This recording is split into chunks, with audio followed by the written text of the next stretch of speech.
Where are you right now? Get back home quickly. There's a big problem at home. Huh? Who is this? I don't recognize the voice. I'm Catherine. It's been 3 years since I married my husband, and I've been a stay-at-home wife. My hobby is cooking, and I even have a chef's license. I occasionally use this certification to run cooking classes, which are pretty popular. My husband is friendly to everyone outside, but cold at home. We met through a mutual friend, dated for 2 years, and then got married. Our families and friends celebrated our union, and we had a memorable wedding. However, since our marriage, my husband's been distant and says hurtful things, which troubles me. What do you want to eat for dinner tonight? I don't care, whatever. After breakfast, he curtly replies and grabs his briefcase, heading for the front door. Oh, are you off to work already? Have a good day. Even when I see him off in the morning, he never looks back. Did I do something wrong? These thoughts often cross my mind while cleaning up after breakfast, but I never come to any conclusion, and time just passes. I finish most of the housework by noon and start preparing for the afternoon cooking class. The cooking class, which I run using my credentials, is one of my hobbies. All my students are lovely people. Today's menu includes homemade cheesecake, with plans to make several variations like pistachio and matcha. Oh, I forgot to buy something. If I go now, I can still make it in time for shopping. I quickly get ready and head out for some last-minute shopping. Upon reaching the supermarket, I bump into one of my students. Oh, hi Miss Catherine. Are you shopping for today's class? This young lady, Jessica, just recently joined the cooking class. But because of her friendly nature, the other students treat her like a little sister. Hi there. Yes, I forgot a few things and came to grab them quickly. Oh. Let me help you. Can I come over to your place after this? Thank you. Sure, let's head back together. Yay! Jessica and I finish our shopping and return home. She helps with the preparation as we wait for the other students to arrive. During that time, we chat about random things, and I also give her some relationship advice. My boyfriend is older, and we've been together for over a year, but he's never invited me to his place. It's been bothering me, but I've decided to just wait until he's ready. Worrying all the time feels like a waste. I get it. I worry about my husband too, but thinking about it doesn't help, and I'd rather not dwell on it. Exactly. Instead, let's focus on the fun things in life. You're right. Thanks. I've been a bit down lately, but you've cheered me up. I sigh, and Jessica looks concerned for a moment but soon smiles and encourages me. As we chat, the students begin to arrive one by one, and once everyone's here, we start the cooking class. I'm home. That evening, as I'm setting the dinner table, I notice my husband's return and greet him at the door. Welcome home. Dinner's ready. With that brief response, he loosens his tie and heads to the bathroom. Not again. I sigh, but remember my conversation with Jessica and muster some energy. If you're going to take a bath, I'll bring you a change of clothes. Please put your laundry in the basket. You think I don't know that by now? Just go away. Understood, I'm sorry. Is our relationship getting stale? The curt replies, without even making eye contact, left me feeling lonely. Throughout the meal, it's silent, with him constantly watching TV or on his smartphone. How's work been lately? Going well? Oh, I made cheesecake in my cooking class today. Would you like some after dinner? No. By the way, I was thinking of checking out some furniture this weekend. Wanna come? Working. Lately, our mealtime conversations have been like this, lacking any warmth. Even though we're sitting together, I just wish we could have even a trivial chat. The lack of conversation makes it harder to understand my husband's thoughts compared to before, and I've been feeling more anxious. You know, for the next cooking class, I was thinking. Before I could finish, my husband abruptly set down his fork. Can you be quiet? I can't hear the TV. Do you just enjoy bothering me? Clearly irritated, his words made me tense up. Who do you think allows you, who's only good for housework and cooking, to even run these cooking classes? I'm tired from work. Can't I have some peace at home? The harsh words, combined with his glare, deeply hurt me, but I chose to remain silent to avoid making things worse. The fact that the first time our eyes met today was when he was glaring was another blow. Just stop it. Don't talk to me. The rest of the silent meal felt longer, and I couldn't even taste the food. A month later, my husband stopped talking altogether. No good morning, no I'm off to work, nothing. He would even ignore me when I spoke to him. At this point, I desperately wanted to know the reason, but fear held me back from asking. Good morning. Breakfast's ready. I continued to speak to him, even though I knew he would ignore me. Maybe he's facing some problems at work and is just venting his frustrations on me. I tried to think positively, telling myself that perhaps he's just seeking comfort in this way. If I didn't think this way, I felt I'd mentally break. Today in the cooking class, I kind of burnt something, so I had to redo it. Oh. Our neighbor, she finally gave birth. I was thinking of getting them a gift. Any ideas? Should we get you a new dress shirt soon? The last one got ruined. His silence persisted for over 2 months. I couldn't even remember the sound of his voice. I felt like my spirit had broken. I began to wonder if we could even continue as a married couple. But without understanding why he became like this, I was filled with only loneliness and uncertainty about our future. Then, I fell ill and had to visit the hospital. I thought it was just a cold, but the test results were alarming, and I was told I needed a more detailed examination. They say illness can stem from one's state of mind. Could this be the result? You'll need to be hospitalized for a few days for the detailed tests. Please prepare and come in on the scheduled day. Understood. After receiving my test results, I was contemplating how to break the news to my husband. It would be great if the detailed examination shows no issues, but if they found something. My everyday life was already filled with anxiety, and this just added to my stress. Welcome home. I need to talk to you about something. I greeted my husband as usual when he returned from work, attempting to broach the topic. Yet, he continued to ignore me. However, since this had become the norm, I persisted. I wasn't feeling well and went to the hospital. They said I need a detailed examination, so I'll have to be hospitalized for a few days. You'll have to manage the meals and laundry on your own during that time.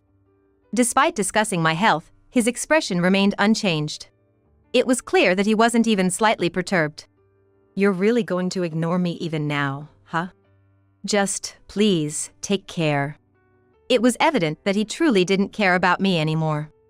I'd hoped that perhaps my health situation would elicit some concern from him. I was naive to think so. But there's no time for sorrow. There was a lot to take care of. Unlike my husband, my students were all genuinely concerned, and their kind words brought me to tears. I subsequently got admitted for the tests, and though they went smoothly, the results weren't favorable. I was told I needed surgery and was handed a consent form. Please have your husband sign this, the doctor advised. Those words felt like a dagger through my heart. I doubted he'd even listen to me, let alone sign the form. When I asked what to do if my husband couldn't sign, the doctor inquired, is he on a business trip or something? In that case, your parents can sign it. I decided that if my husband wouldn't sign, I'd ask my parents. When I returned home after a few days away, the house was a mess. Laundry and dishes were piled up. Even the trash from instant noodle cups was left out. I kind of expected this. Later, as usual, my husband returned home silently, took a seat, and began eating the meal I'd prepared. My heart raced with anxiety. Welcome home. I was discharged today. It must have been hard without me, I'm sorry. You know, I've been told I need surgery. They've given me a consent form and I need your signature. Could you sign it? After dinner, I'll leave it here on the table. Unsurprisingly, he continued to ignore me. Even after hearing that his wife needed surgery, he showed no signs of concern. Frustrated, I decided to directly confront him about his behavior. Why are you ignoring me? Did I do something wrong? It's been about 3 months now. Just tell me why. Perhaps my heightened emotions caught his attention because, in the middle of his meal, he got up and left the dining area. Why? Feeling broken, I burst into tears. I didn't know what to do anymore. Could we even call ourselves a married couple under these circumstances? I couldn't bear this painful situation any longer. Maybe it's me who needs to change. I tried to shift my focus to stay positive and eventually drifted to sleep. I needed the consent form signed for my surgery, so the next day, I decided to visit my parents' home. As I expected, my husband hadn't signed the consent form I left on the table. Without any hope or further disappointment, I methodically packed and left. Upon arriving at my parents' house, they greeted me with warm smiles. Seeing their smiles, tears welled up, and my parents, sensing something was amiss, comforted me. "What happened?" they asked with concern. I decided to confide in them about the current situation. After hearing everything, my parents were visibly angered. "Divorce him and come back home now." My father's face turned as red as a beet. But since I don't know the reason, I'm unsure of how to act. When I mentioned this, my parents suggested, why not hire a private investigator? Even if there's no suspicion of an affair, knowing how he spends his time outside could provide clues as to why he's ignoring me. I accepted my parents' proposal and decided to have a private investigator look into my husband's activities. After consulting with the agency, they planned to conduct the investigation during my surgery and hospital stay. They would update me once my health stabilized. The agency was very cooperative and promised to get on it immediately. Discussing it with my parents and the investigator helped alleviate some of my anxiety. On the day of my hospitalization, my parents, who had signed the consent form, accompanied me. They waited outside the operating room the entire time, ensuring I felt at ease going into surgery. The operation was successful, and my recovery went smoothly. When I felt better and contacted the private investigator, they informed me that the report was ready. I promptly invited them to the hospital where, in the presence of my parents, I heard their findings. "Based on our findings, your husband is having an affair." My heart raced at those words, and my hands began to tremble. Seeing my reaction, my mother comforted, "You don't have to hear this if you don't want to." But I insisted on knowing the details. "If you ever feel overwhelmed, let us know. For now, I'll continue. The woman involved works at the cafe located on the ground floor of your husband's office building. They met there, and he seems to have lunch there almost daily. They frequently meet up after work and head to a hotel. We gathered substantial evidence quickly. It appears their relationship has been a topic of office gossip for over a year." "Over a year? We've only been married for 3. So he started the affair less than 2 years into our marriage?" "It seems that way." "When did you first notice a change in his behavior?" Reflecting on it, I realized his demeanor had shifted after our first year of marriage. I hadn't suspected an affair then, but the timeline now made sense. "I did notice he became distant after our first year. So, he had someone else by then. How foolish of me not to see it." Wanting to shield my parents from further distress, I put on a brave face, but tears betrayed me. They looked heartbroken beside me. "I understand how you feel. With this much evidence, you can file for divorce. It's not my place to say, but you don't have to endure this any longer. The decision, of course, is yours." Looking at the photos again, I noticed my husband's laughter in the evidence. A sight I hadn't seen at home in ages. But now, it was directed at another woman. On closer inspection, I recognized her. "Is that Jessica?" I had overlooked her presence in the initial photos because I was focused on my husband. But now, I recognized her as Jessica. "You've got to be kidding me. Do you know this woman?" "Yes. She's a student in my cooking class." "I can't believe Jessica is the other woman." "So you knew her?" "I'm truly sorry to deliver such distressing news, and it pains us too. However, it appears that this woman doesn't know your husband is married. In other words, she's unaware she's involved in an affair." Upon hearing this, a conversation I had with Jessica came to mind. I remember Jessica mentioning something about her boyfriend not taking her home. That makes sense. Being married, he can't exactly bring her home. We also did some digging on her. She has a good reputation. Given that your cooking class was on hiatus during our investigation, we never suspected you'd know her.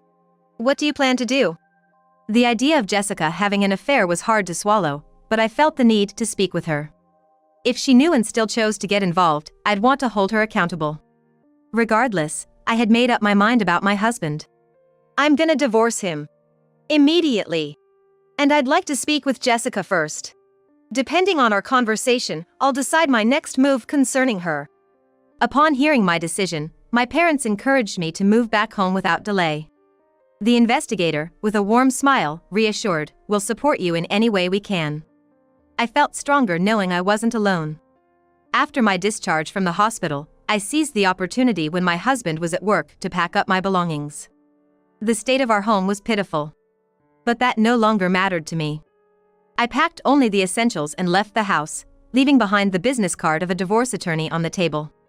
Outside, my parents' car awaited, and I rode with them back to their house. 2 weeks later, my husband called. Just seeing his name on my phone's screen made my heart race and my hands tremble.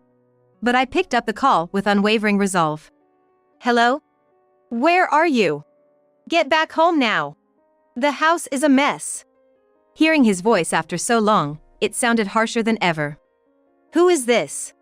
I don't recognize the voice. That comment seemed to infuriate him further. I'm busy. Please don't disturb me. You think you can make a fool out of me? Get back here and clean up. I don't recognize the voice, so I'll hang up now. I immediately ended the call. I once yearned to hear his voice, to speak with him. Now, just hearing it repelled me. After hanging up, the weight lifted off my shoulders, and I let out a deep sigh. At that moment, there was a knock on my room door. My mother peeked in, smiling gently, suggesting we have some tea. As we chatted over tea, the home phone rang. Picking it up, it was, unsurprisingly, my husband again. Oh Bob, hi there. It's been a while. What's up?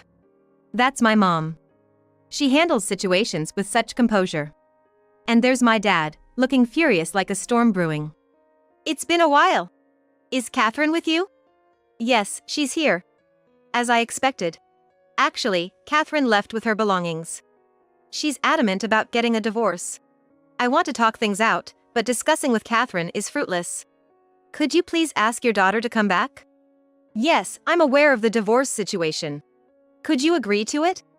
What? What are you talking about? I don't want a divorce. And, for the record, Catherine's the one at fault here. She left without doing any housework. Don't you think she's failed as a housewife? I don't think so at all. But if you feel that way, isn't that reason enough to get a divorce? If she just takes care of the house, I'd be willing to give her another chance. You've really lost your morals, haven't you? Excuse me? From what I gather, you just want someone to do the chores, right? Why not hire a maid? Plus, not signing the surgery consent, not visiting during surgery or her stay at the hospital. What's your deal? Not supporting your wife during hard times makes you less of a man and more of a monster. Well, I've been swamped with work. That's not it, is it? You found it bothersome, right? And now, with the house in a mess since there's no one to clean, you're searching for Catherine? She's not your maid, you know. Get it together. Hey, you piece of work, I'm surprised you even dared to call. What? Letting my daughter marry you was the biggest mistake of my life. What do you think you're doing to someone's daughter? Agree to the divorce now. Don't you dare come near my daughter ever again. Got it? My father, unable to hold back his anger any longer, snatched the phone from my mother and gave him a piece of his mind. Then, with a slam that made me think the phone might break, he hung up. Dad, be careful. You'll break the phone. Sorry. I got carried away. Witnessing my parents' exchange, I couldn't help but chuckle. My husband called several times after that. His name on the screen now only evoked disgust. Hello? Hey, it's me. When are you coming back? Did he forget our conversation? He acted as if nothing happened. Who is this? Stop playing games. I reached out for a reason. Didn't you want to talk to me? I don't recognize your voice. And I don't intend to talk to someone like that. Acting high and mighty now, are you? If you come back now, I might consider talking. Hurry up and clean up. It became clear with his comments. He surely looked down on me. More than a wife, he sees me as a maid. No, I'm fine without the conversation. Enough of your nonsense.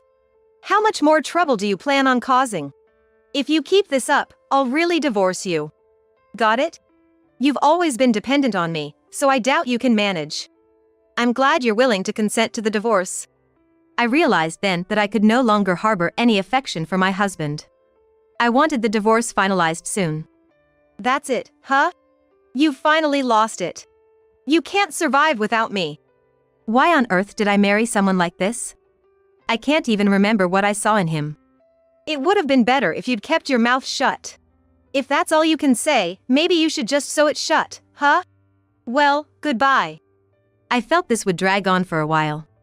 Today, I was set to talk with Jessica. This matter is also essential. I prepared myself and headed to the meetup spot with Jessica. Mrs. Catherine.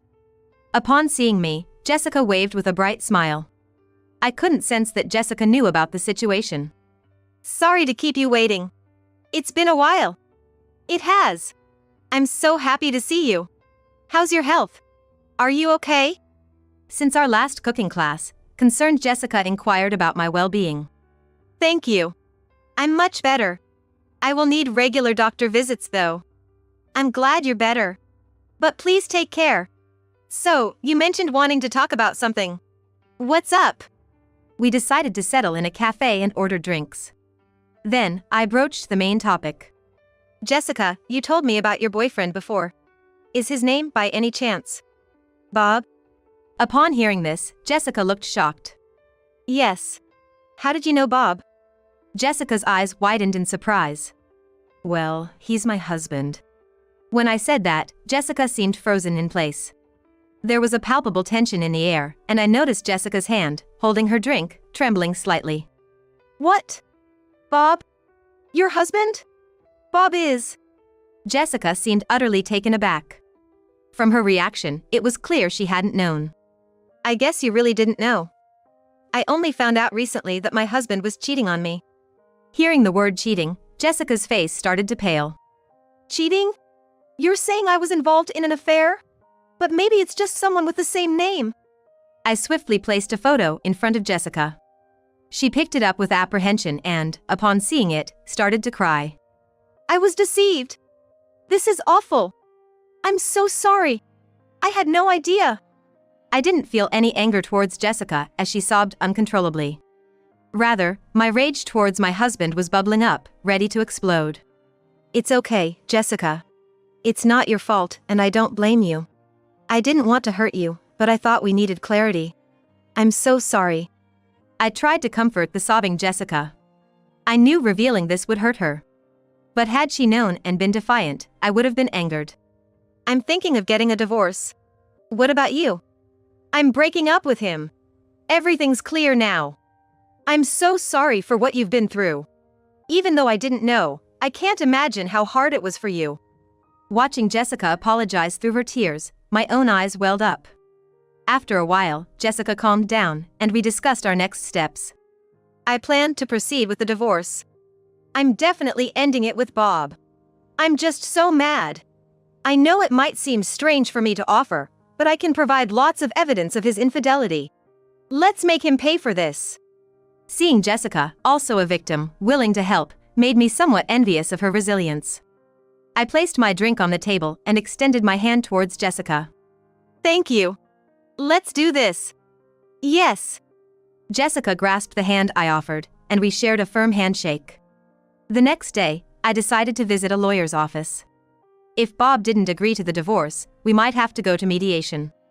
Wanting to be proactive, I took all the evidence, including what I got from Jessica, to the attorney. After consultation, they said the evidence was sufficient and suggested sending a formal notice and moving forward with the divorce. I agreed. 3 days later, Bob called as usual. Until then, I'd been ignoring his calls, but I picked up this time.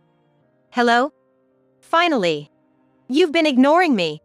I told you I don't want a divorce. You have to come back. The house is a mess, and we're getting complaints from the neighbors. It's all your fault. Get back here now. From his tone, it seemed he hadn't received the notice yet. Well, it was probably too soon for that. I responded while mulling this over. I said I want a divorce. After all this silence, don't expect me to jump at your every whim. Plus, there's more you're not aware of. As I said this, I sensed Bob's unease. What the hell are you talking about? I've done nothing wrong. Oh, Bob? Long time no see. While Bob was rambling, I handed the phone to Jessica. As it happened, we were having coffee at that moment, and she had decided to take the call. What? Jessica? Bob's shock was evident even over the phone. Yeah, it's Jessica. I'm currently having coffee with your wife. What the? What are you talking about, Jessica? It's pathetic.